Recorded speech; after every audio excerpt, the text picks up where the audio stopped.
സൂപ്പറാണ് പടം. എല്ലാവരും പോയി കാണണം. ഞാൻ തന്നെ പറഞ്ഞാൽ നിങ്ങൾക്ക് കാണുമ്പോൾ പോയി കാണുമ്പോൾ ഒരു സുഖം ഉണ്ടാവില്ല. നിങ്ങൾ തന്നെ പോയി കാണണം. സെറ്റിലൊക്കെ എക്സ്പീരിയൻസ് എങ്ങനെ ഉണ്ടായിരുന്നു? സെറ്റിൽ എല്ലാവരുടെ അടുത്തും ഞാൻ കമ്പനി ഫുള്ള് സുഖമായിരുന്നു.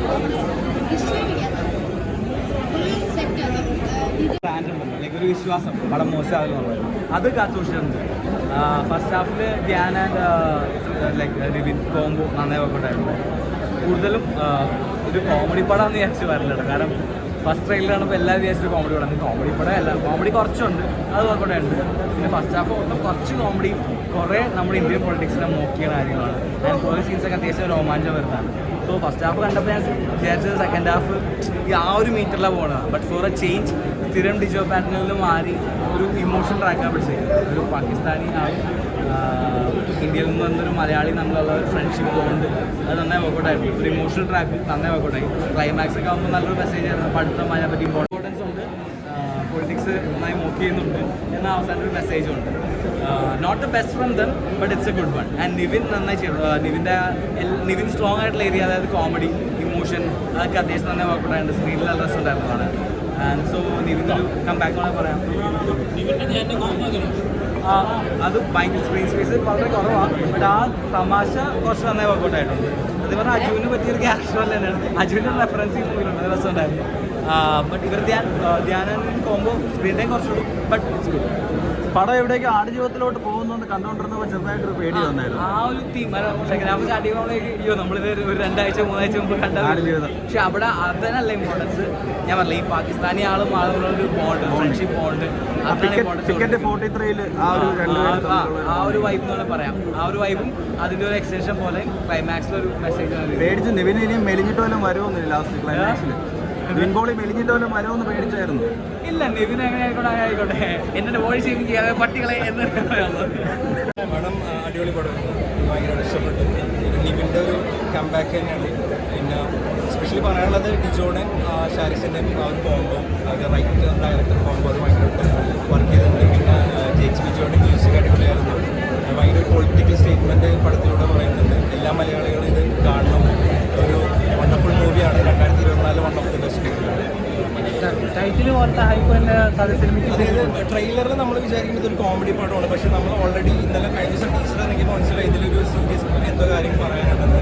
അത് അടിപൊളിയായിട്ട് നല്ല രീതിയിൽ ഷാരിസ് അത് റൈറ്റ് ചെയ്ത് ഡിജോ അത് ഡയറക്റ്റ് ചെയ്ത് നിവിൻ അത് അഭിനയിച്ച് അടിപൊളിയാക്കിയിട്ടുണ്ട്. അപ്പം എൻ്റെ ഇതൊരു കോമഡി പടമല്ല, എന്നാൽ അവിടെ ഇവിടെയൊക്കെ ആയിട്ട് കോമഡി ആയിട്ട് വന്നൊരു ആദ്യം കോമഡി സ്റ്റാർട്ട് ചെയ്തിട്ട് ഒരു ഇമോഷണൽ ട്രാക്കിലോട്ട് പോയിട്ട് ഒരു നല്ലൊരു സ്റ്റേറ്റ്മെൻറ്റ് പറയുന്നൊരു അടിപൊളി മലയാള സിനിമ. കോംബോ നമുക്കൊരു പുതിയ കോംബോ കിട്ടി. യൂഷ്വലി നമ്മളെല്ലാവരും അജു നിവിൻ എന്നുള്ളൊരു കോംബോ ആണ് കണ്ടുവരുന്നത്. പക്ഷേ മലയാളികൾക്ക് ഒരു പുതിയൊരു കോംബോ കൂടി ഡിജോ ഷാരിസ് കൊണ്ടിട്ട് നമുക്ക് തന്നു. ഒരു അടിപൊളി കോംബോ നല്ല രീതിയിൽ വർക്കായിട്ട് തിയേറ്ററിൽ തന്നെ എക്സ്പീരിയൻസ് ചെയ്യണതാണ്. അതെ, തീർച്ചയായും. ഇപ്പം ഇറങ്ങുന്ന മിക്ക മലയാള സിനിമകളും തിയേറ്ററിലെ ആളുകൾ എത്തിക്കാനുള്ളൊരു ശ്രമം അതിൻ്റെ ബാക്ക് എൻഡ് ടീം നല്ല രീതിയിൽ നടത്തുന്നുണ്ട്. നല്ലൊരു ക്വാളിറ്റിയാണ് എല്ലാ ഡിപ്പാർട്ട്മെൻറ്റിലും അവർ ചെയ്തിരിക്കുന്നത്. ജസ്റ്റ് ഒരു OTT പടമായിട്ട് ഞാൻ ഇതിനെ പറയുന്നില്ല. എല്ലാവരും തിയേറ്ററിൽ വരിക, ഇതിൽ നിന്ന് തന്നെ എക്സ്പീരിയൻസ് ചെയ്യുക. ഒരു മലയാളി എന്ന രീതിയിൽ ഒരു ഗൂസ് ബമ്പ് കിട്ടുന്ന പല മൊമെൻറ്റ്സും ഇവിടെ ഉണ്ട്. അപ്പം നിങ്ങൾ തിയേറ്ററിൽ തന്നെ വന്നിരുന്ന് അതൊക്കെ എക്സ്പീരിയൻസ് ചെയ്യും. ടൈറ്റിൽ പോലെ തന്നെ ഒരു ഹൈപ്പ് പടത്തിന് കിട്ടുന്നതാണ്. നിവിനും ഞാൻ കോംബോ എങ്ങനെയുണ്ട്? വർക്കൗട്ടായി. പടം ഏത് ജോണറാണ്? കോമഡിയാണോ, പാട്രിയോട്ടിക് ആണോ?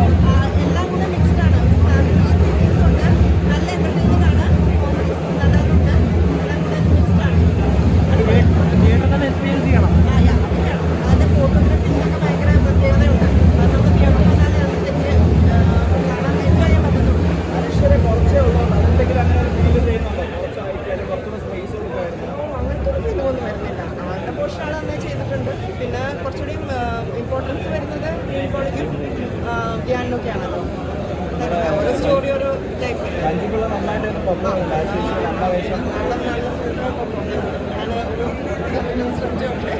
നീമ്പോളി എങ്ങനെ പേര് പറഞ്ഞാൽ പൊളിയായിരുന്നോ? അടിപൊളിയാണ്. പൊളിയെന്നല്ല, അടിപൊളി.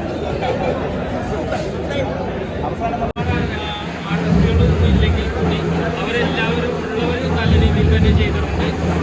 നമ്മുടെ സമൂഹത്തിലുള്ള ഒരുപാട് വിഷയങ്ങൾ തമാശയുടെ രൂപേണ കാണിച്ച സംവിധായകനെ തന്നെ കയ്യടി അറിയിക്കുന്നു. നല്ലൊരു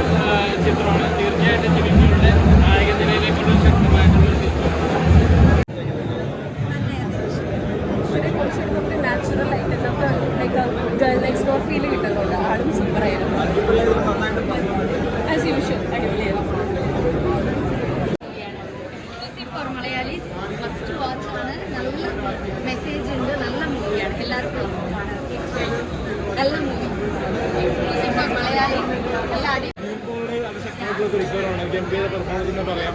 1983 തുറമുഖ വർഷങ്ങൾക്ക് ശേഷം ഒരുപാട് സിനിമകൾക്ക് ശേഷം ഗംഭീരമായിട്ടുള്ള മേക്ക് ഓവറാണെങ്കിലും ഇമോഷൻസ് ആണെങ്കിലും കോമഡി ആണെങ്കിലും എല്ലാ ചേരുവകളുള്ള സിനിമയാണ്. ഇമോഷൻ ടച്ച് ചെയ്യാൻ പറ്റുന്ന സിനിമയാണ്. ഓരോ ഇന്ത്യക്കാരുടെ ഇടയിൽ ഒരു മലയാളി ഉണ്ടാവും. മലയാളിക്കിടയിൽ ഒരു നന്മയുണ്ടാവും, സ്നേഹം ഉണ്ടാവും. സ്നേഹബന്ധങ്ങളുടെ ഒരു കൂട്ടായ്മയുടെ സിനിമയാണ് നീമ്പോളി ചിത്രം. ലിറ്റിൽ സ്റ്റീഫന്റെ മികച്ച പ്രൊഡ്യൂസിംഗ് രീതി വർക്കൗട്ടായി പോയി. മികച്ച പാട്ടുകൾ, മികച്ച അഭിനേതാക്കൾ, ഡാൻസ് ശ്രീനിവാസന്റെ മികച്ച അഭിനയം കൂടി വന്നപ്പോൾ സിനിമ ഒരു ആറാടുകയാണെന്ന് തന്നെ പറയാം. പിന്നെ നമ്മുടെ മഞ്ജു പിള്ളയുടെ മികച്ച പെർഫോമൻസ് വന്നപ്പോൾ സിനിമ മൊത്തത്തിൽ ഒരു കളർഫുൾ എന്റർടൈൻമെന്റ് ആയി.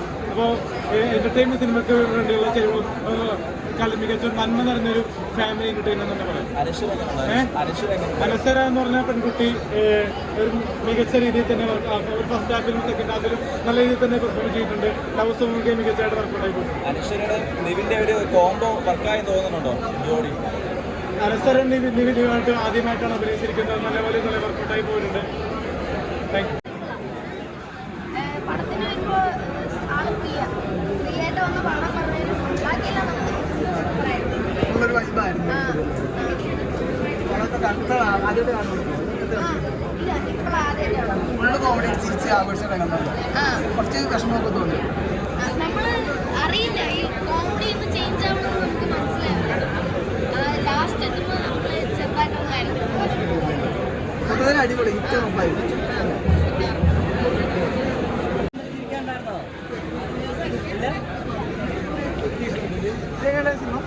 നന്നായിട്ടുണ്ട്. നല്ല മൂവിയാണ്.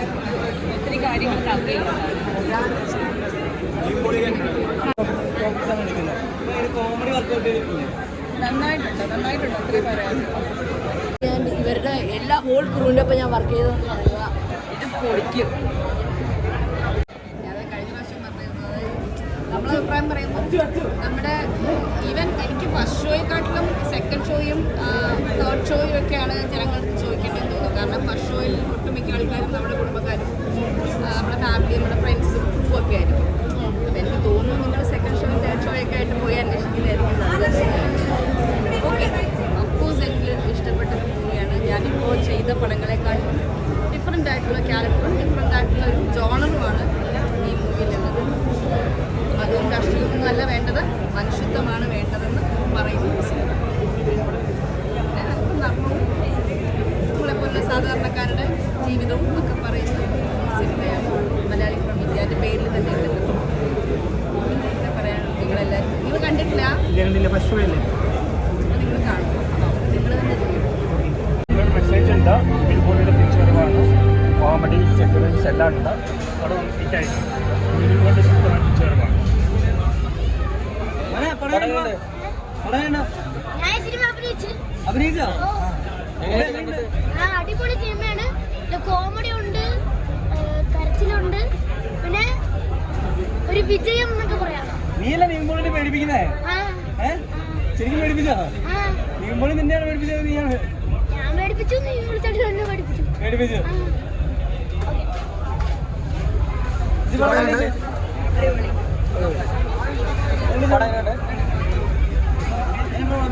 ഞാൻ ചെറുപ്പം ഇത് പടം നല്ല കോമഡിയും എന്റർടൈനും എല്ലാം ഉണ്ട്, കരച്ചിലും ഉണ്ട്. നമുക്ക് മൊത്തത്തിൽ